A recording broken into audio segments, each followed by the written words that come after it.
This is an overview of the 508 series current generator pre- and post-test fire resistance measurement function.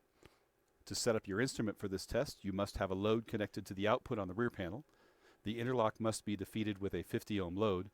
The key switch must be in the arm position, as indicated by the red LED, and the channel must be enabled as evidenced on the front panel.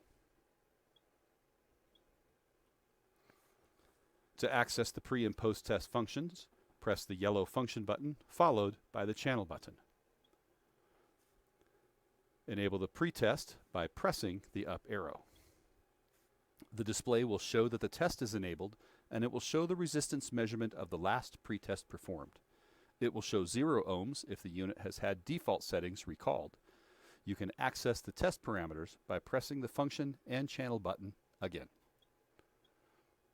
Here you can set up the pre-test max and min resistance values for a passing test.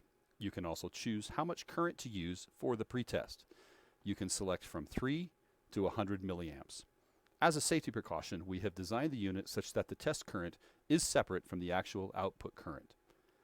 By pressing the function and channel button again, you will see the post-test screen. You can enable the post-test and configure the post-test pass and fail resistance values as well. Keep pressing the function and channel button to get back to the pre-test enabled screen. You are now ready to run a test. Press the yellow function button and then the dot button to run the test. You will notice above the dot button the word pre is shown in yellow print.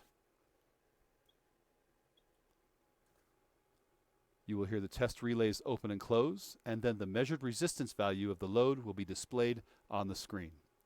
If the value falls within the min and max resistance parameters, your unit is now ready to be fired.